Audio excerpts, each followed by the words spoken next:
ഇപ്പോൾ CPM നേതാവ് MV Govindan മാധ്യമങ്ങളെ കാണുന്നു എന്ന നിലപാട് സ്വീകരിച്ച് രംഗത്ത് വന്നിട്ടുണ്ട്. എല്ലാവരുമായി എല്ലാ മേഖലയുമായി ചർച്ച ചെയ്ത് കോൺക്ലേവ് സംഘടിപ്പിക്കുക എന്നുള്ളതാണ് ഗവൺമെന്റിന്റെ നിലപാട്. ട്രിബ്യൂണൽ ഉൾപ്പെടെയുള്ള കാര്യങ്ങൾ പരിഗണിച്ച് നിയമനിർമ്മാണം നടത്താനുള്ള ആലോചനയും സർക്കാർ നടത്തിയിരിക്കുന്നു. ഒരു നിയമനിർമ്മാണം ഇതിൻ്റെ ഭാഗമായിട്ടുണ്ടാവണമെന്ന് തന്നെയാണ് ഗവൺമെൻറ് കാണുന്നത്. വനിതകൾക്ക് സിനിമാ മേഖലയിൽ കൂടുതൽ സഹായങ്ങൾ നൽകണമെന്ന കമ്മീഷൻ്റെ ശുപാർശ കണക്കിലെടുത്ത്, കമ്മിറ്റിയുടെ ശുപാർശ കണക്കിലെടുത്ത് ഒരു സിനിമക്ക് 1.5 കോടി സഹായം നൽകുക എന്ന തീരുമാനം സർക്കാർ ഇപ്പോൾ നടപ്പിലാക്കി കഴിഞ്ഞിട്ടുണ്ട്. ഇതിൻ്റെ അടിസ്ഥാനത്തിൽ 3 സിനിമകൾ ഇതുവരെ പുറത്തിറങ്ങിയിട്ടുണ്ട്. ഇന്ത്യയിൽ ആദ്യമായിട്ടാണ് സ്ത്രീകൾക്ക് ഇങ്ങനെയൊരു സഹായം ഗവൺമെൻറ് നൽകിയിട്ടുള്ളത്. സിനിമയിൽ സാങ്കേതിക വിദ്യ വേണ്ട മേഖലയിൽ സ്ത്രീകളെ കൊണ്ടുവരുന്നതിൻ്റെ ലക്ഷ്യം വെച്ചുകൊണ്ട് ചലച്ചിത്ര അക്കാദമിയിൽ സ്ത്രീകൾക്കായി പ്രത്യേക പരിശീലനം നൽകുന്നതിന് വേണ്ടി പരിപാടി ആരംഭിച്ചു. വനിതകൾക്ക് പ്രത്യേക അവാർഡ് നൽകണമെന്ന ശുപാർശയുടെ അടിസ്ഥാനത്തിൽ അവാർഡ് നൽകുന്നതിനുള്ള നടപടിയും സ്വീകരിച്ചിട്ടുണ്ട്. ഇതിൻ്റെ അടിസ്ഥാനത്തിലാണ് കഴിഞ്ഞ വർഷം നാഞ്ചിയമ്മക്കും നവ സംവിധായിക എന്ന നിലയിൽ ശ്രുതി ശരണ്യക്കും അവാർഡുകൾ നൽകിയിട്ടുള്ളത്. ചിത്രാഞ്ജലി സ്റ്റുഡിയോയിൽ വനിതകൾക്ക് പ്രത്യേക പരിഗണന നൽകണമെന്ന ശുപാർശ അത് കണക്കിലെടുത്തുകൊണ്ടാണ് ചിത്രാഞ്ജലി സ്റ്റുഡിയോയെ മാറ്റുന്നതിന് വേണ്ടിയുള്ള പ്രവർത്തനങ്ങൾ നടന്നു വരുന്നത്. ഹേമ കമ്മിറ്റി റിപ്പോർട്ടിൽ പലരുടെയും സ്വകാര്യതയെ ബാധിക്കുന്ന പരാമർശങ്ങൾ ഉള്ളതിനാൽ അത് പുറത്തുവിടാൻ പാടില്ല എന്നാവശ്യപ്പെട്ട് ജസ്റ്റിസ് ഹേമ തന്നെ 2020 ഫെബ്രുവരി 19 കത്ത് നൽകിയിരുന്നു. അന്നത്തെ സാംസ്കാരിക വകുപ്പ് പ്രിൻസിപ്പൽ സെക്രട്ടറിക്കാണ് ജസ്റ്റിസ് ഹേമ കത്ത് നൽകിയത്. ഇതിൻ്റെ അടിസ്ഥാനത്തിലാണ് വിവരാവകാശ കമ്മീഷൻ അത് പുറത്തുവിടേണ്ടതില്ല എന്ന് പറഞ്ഞത്. ഒരു മാധ്യമപ്രവർത്തകൻ 2020 തന്നെ വിവരാവകാശ കമ്മീഷനെ സമീപിച്ച് റിപ്പോർട്ടിൽ അവരാവശ്യപ്പെട്ടിരുന്നു. റിപ്പോർട്ടിൽ വ്യക്തികളുടെ സ്വകാര്യതയെ ബാധിക്കുന്ന പരാമർശങ്ങൾ ഉള്ളതിനാൽ വിവരാവകാശ നിയമപ്രകാരം റിപ്പോർട്ട് പുറത്തുവിടാൻ കഴിയില്ല എന്ന് 2020 October 22 commission chairman Vincent M Paul ഉത്തരവ് ഇടുകയാണ് ചെയ്തത്. 2020 പുറപ്പെടുവിച്ച ആ ഉത്തരവിനെ ഓവർറൂൾ ചെയ്താണ് വിവരാവകാശ കമ്മീഷൻ്റെ റിപ്പോർട്ട് പരസ്യപ്പെടുത്താൻ 2024 ജൂലൈ 7 സർക്കാരിന് നിർദ്ദേശം നൽകിയത്. വിവരാവകാശ നിയമപ്രകാരം സ്വകാര്യത ലംഘനമുള്ള ഭാഗങ്ങൾ ഒഴിവാക്കി റിപ്പോർട്ട് പരസ്യപ്പെടുത്തുന്നതിനായിരുന്നു കമ്മീഷന്റെ നിർദ്ദേശം. ഇതിൻ്റെ നടപടികൾ പുരോഗമിക്കുന്ന സന്ദർഭത്തിലാണ് ഹൈക്കോടതിയിൽ നിന്ന് സ്റ്റേ ഉത്തരവ് ലഭിക്കുകയും അതിൻ്റെ അടിസ്ഥാനത്തിൽ റിപ്പോർട്ട് പുറത്തുവിടാതിരിക്കുകയും ചെയ്യുന്ന നില ഉണ്ടായത്. ആ സ്റ്റേ മാറ്റിയതിന് ശേഷമാണ് പുറത്തേക്ക് റിപ്പോർട്ട് നൽകിയത്. ഇതിൻ്റെ ഭാഗമായി ആ സന്ദർഭത്തിൽ തർക്കങ്ങളും പ്രശ്നങ്ങളും ഒക്കെ ഉയർന്നു വന്ന സാഹചര്യത്തിലാണ് നേരത്തെ വനിതാ കമ്മിറ്റിയുടെ കത്തിൻ്റെ അടിസ്ഥാനത്തിൽ പോലീസ് സാംസ്കാരിക വകുപ്പിനോട് റിപ്പോർട്ടിൻ്റെ പകർപ്പ് ആവശ്യപ്പെട്ടു. എന്നാൽ അത് രഹസ്യമാക്കണമെന്ന ഹേമയുടെ നിർദ്ദേശത്തെ അംഗീകരിച്ചുകൊണ്ട് ആ കത്ത് കൂടിച്ചേർത്തുകൊണ്ടാണ് പോലീസിന് നൽകിയിരുന്നത്. പരസ്യപ്പെടുത്താനോ അതിൻ്റെ അടിസ്ഥാനത്തിൽ നടപടികൾ സ്വീകരിക്കാനോ പറ്റാത്ത സാഹചര്യം അതുകൊണ്ടാണ് ഉണ്ടായത്. രണ്ടാം ഘട്ടമായി അവ പരസ്യപ്പെടുത്തുന്ന സാഹചര്യം ഉണ്ടായിരുന്നപ്പോൾ ഇത് സംബന്ധിച്ച് നടപടിയിലേക്ക് നയിക്കുന്ന സമീപനമാണ് സംസ്ഥാന സർക്കാർ സ്വീകരിച്ചത്. അതിൻ്റെ ഭാഗമായി ഒരു അന്വേഷണ സംഘത്തെ സംസ്ഥാന സർക്കാർ നിയോഗിച്ചു. ഇതായിരുന്നു ഒരു പ്രധാനപ്പെട്ട സംശയമായിട്ട് വന്നിരുന്നത്. പരാതികൾ എങ്ങനെയാണ് ഫലപ്രദമായിട്ട് പരിഗണിക്കപ്പെടുക? സ്വാഭാവികമായിട്ടും 7 പേരടങ്ങുന്ന ഉന്നത പോലീസ് ഉദ്യോഗസ്ഥരുടെ ടീം, അതിൽ 4 ഭൂരിപക്ഷം വനിതാ IPS ഉദ്യോഗസ്ഥന്മാർ ഉൾപ്പെടുന്നതാണ്.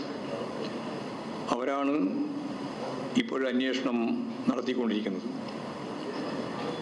ഇതിൻ പ്രകാരം നിരവധി പരാതികൾ ഹേമ കമ്മീഷൻ റിപ്പോർട്ടിൻ്റെ ഭാഗമായിട്ടുള്ളതും ഇല്ലാതൊക്കെയായിട്ടുള്ള പരാതികൾ അന്വേഷണ സംഘത്തിന് ലഭിച്ചുകൊണ്ടിരിക്കുക. ഇപ്രകാരം 11 എണ്ണത്തിൽ പോലീസ് കേസെടുത്ത് കഴിഞ്ഞിട്ടുണ്ട്. അതിൽ ശ്രീജിത്തിൻ്റെയും സിദ്ദീഖിൻ്റെയും മുകേഷ് MLAക്കും എല്ലാം എതിരായിട്ടുള്ള പരാതിയും ഉൾപ്പെടും. ആ പരാതിയുടെ അടിസ്ഥാനത്തിൽ കേസ് പോലീസ് രജിസ്റ്റർ ചെയ്തുകൊണ്ടിരിക്കുക. റിപ്പോർട്ട് പരസ്യമാക്കി നിയമ നടപടികൾക്ക് കടക്കുന്ന സാഹചര്യം രൂപപ്പെട്ടു വന്നപ്പോൾ അതിൻ്റെ അടിസ്ഥാനത്തിൽ മുന്നോട്ടേക്ക് പോകുന്നതിന് സർക്കാർ ഒരമാന്തവും കാണിക്കുന്ന നിലപാട് സ്വീകരിച്ചിട്ടില്ല. ആരെയെങ്കിലും സംരക്ഷിക്കുക എന്നുള്ള നിലപാടും ഇതിൻ്റെ ഭാഗമായിട്ട് ഗവൺമെൻറ് നിലപാട് സ്വീകരിക്കുന്നില്ല. ഭരണപക്ഷത്തെ MLAക്കെതിരെ പോലും പരാതിയുടെ അടിസ്ഥാനത്തിൽ കേസെടുത്ത് മുമ്പോട്ടേക്ക് പോകുന്ന ഗവൺമെൻറ്റാണ് ഇത്. ഇക്കാര്യത്തിൽ രാജ്യത്തിന് തന്നെ മാതൃകയായ സർക്കാർ സമീപനമാണ് നമുക്ക് കാണാൻ കഴിയുക. രാജ്യത്തിന് തന്നെ മാതൃക എന്ന് ഞാൻ പറയുന്നത് വെറുതെ പറയുന്നതല്ല. ഗുസ്തി താരങ്ങളുടെ പരാതി ഉയർന്നു വന്നിട്ട് കേന്ദ്ര ഗവൺമെൻറ് എന്ത് നിലപാടാണ് അതിനെതിരായി സ്വീകരിച്ചത് എന്ന് നമുക്കെല്ലാവർക്കും അറിയാം. അപ്പോൾ അതുപോലെ തന്നെ അടുത്ത കാലത്ത് വിവിധ മേഖലയിൽ സ്വീകരിച്ച നിലപാടും മണിപ്പൂരിലെ സ്ത്രീകൾക്കെതിരായിട്ട് നടന്ന കടന്നാക്രമങ്ങളെ ഗവൺമെൻറ് സമീപിച്ച രീതിയും നമുക്കെല്ലാവർക്കും അറിയുന്നതാണ്. ഇവിടെ വളരെ ഗൗരവപൂർണമായ ഒരു ചർച്ച നടത്തിക്കൊണ്ടിരിക്കുന്നത്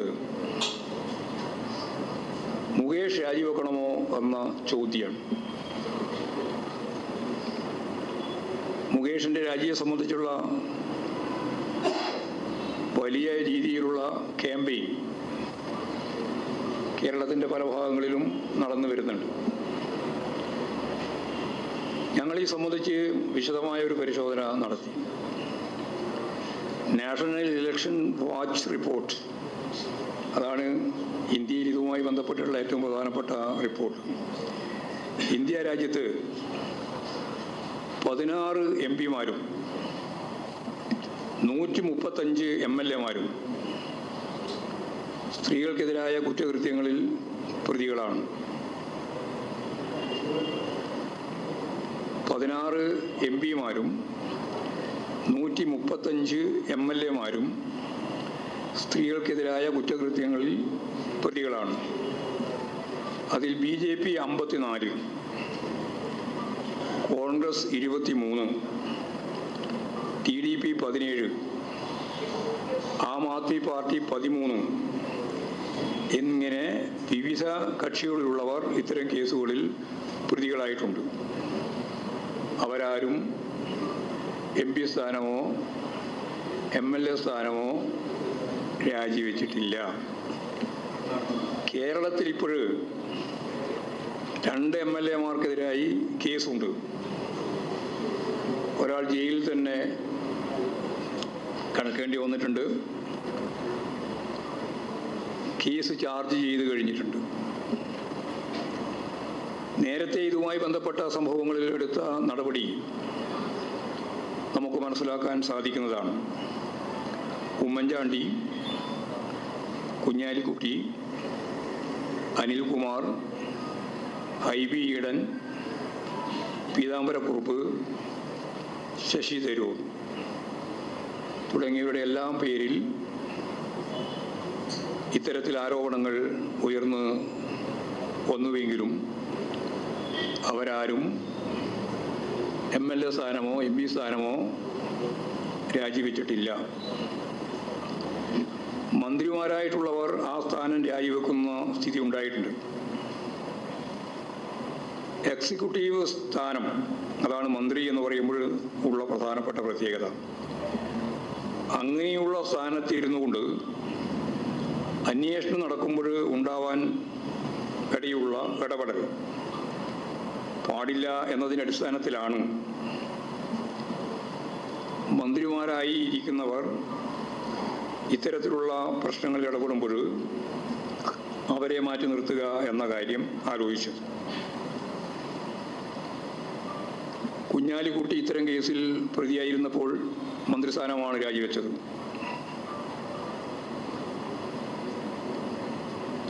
LDF ഇത് സംബന്ധിച്ചെടുത്ത തീരുമാനവും ഇവിടെ ആലോചിക്കേണ്ടതുണ്ട്. PJ ജോസഫ്, നീലലോഹിതദാസ് നാടാർ, ജോസ് തെറ്റയിൽ ഇവരെല്ലാം MLA സ്ഥാനം ആരും രാജിവെച്ചിട്ടില്ല. മന്ത്രിമാരായിരുന്ന സന്ദർഭത്തിൽ മന്ത്രിസ്ഥാനമാണ് രാജിവെച്ചത്. കുറ്റം ആരോപിക്കപ്പെട്ടയാൾ നിയമസഭാ സാമാജികത്വം രാജിവെച്ചാൽ പിന്നീട് നിരപരാധിയാണെന്ന് തെളിയിക്കപ്പെടുന്ന സാഹചര്യം വന്നാൽ അവരെ തിരിച്ചെടുക്കുന്നതിനുള്ള നിയമ സംവിധാനം ഇല്ല. അത്തരമൊരു നിലപാട് സാമാന്യ നീതി നിഷേധിക്കുക എന്ന കാര്യത്തിലേക്കാണ് എത്തിച്ചേരുക. അതുകൊണ്ട് ഇക്കാര്യത്തിൽ അത്തരമൊരു നിലപാട് സ്വീകരിക്കാനാവില്ല എന്ന് തന്നെയാണ് കാണുന്നത്. അതുകൊണ്ട് നിരപരാധിത്വം തെളിയിക്കാൻ പ്രതികൾക്ക് അവസരം നൽകണമെന്ന പ്രസ്താവന ശശി തരൂർ നടത്തിയത് ഈ ഒരു പശ്ചാത്തലത്തിലുള്ള അനുഭവം കൊണ്ടാണ്. അതേസമയം ഇതുമായി ബന്ധപ്പെട്ട സമിതികളിൽ അംഗമായി ഇരിക്കുന്നത് ശരിയല്ലെന്ന നിലപാടാണ് പാർട്ടി കൈക്കൊള്ളുന്നത്. അപ്പോൾ ഇവിടെ ഉന്നതാധികാര സമിതികളിലുള്ള പ്രത്യേകിച്ച് സിനിമയുമായി ബന്ധപ്പെട്ട കമ്മിറ്റികളിൽ നിന്ന് ഒഴിവാക്കേണ്ടതുണ്ട് എന്ന് തന്നെയാണ് ഞങ്ങൾ കാണുന്നത്. കേസ് അന്വേഷണത്തിൽ യാതൊരു തരത്തിലുള്ള ആനുകൂല്യവും MLA എന്ന നിലയിൽ നൽകേണ്ടതില്ല. അത് സംബന്ധിച്ചുള്ള പാർട്ടിയുടെ നിലപാട് അതാണ്. നീതി എല്ലാവർക്കും ലഭ്യമാകണമെന്നതാണ് പാർട്ടിയുടെ നിലപാട്.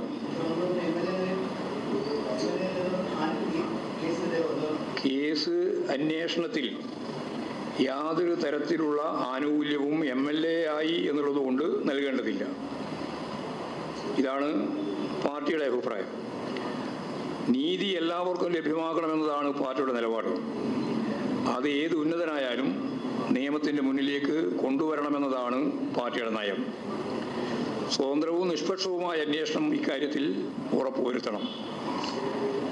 രാജ്യത്ത് തന്നെ മാതൃകയായി ഹേമ കമ്മീഷൻ റിപ്പോർട്ട് അതിൻ്റെ അടിസ്ഥാനത്തിലുള്ള നടപടികളും പുറത്തു വന്നതോടെ രാജ്യവ്യാപകമായി ഇത് ചർച്ചയായിക്കൊണ്ടിരിക്കുകയാണ്. നിരവധി സംസ്ഥാനങ്ങളിൽ ഹേമ കമ്മിറ്റി പോലെയുള്ള കമ്മിറ്റികൾ രൂപപ്പെടണം എന്ന് ഇപ്പോൾ തമിഴ്നാട് ഉൾപ്പെടെ ആവശ്യപ്പെട്ട് കഴിഞ്ഞു. സംസ്ഥാന സർക്കാരിൻ്റെ ഇത്തരം പ്രവർത്തനം മാതൃകയാക്കി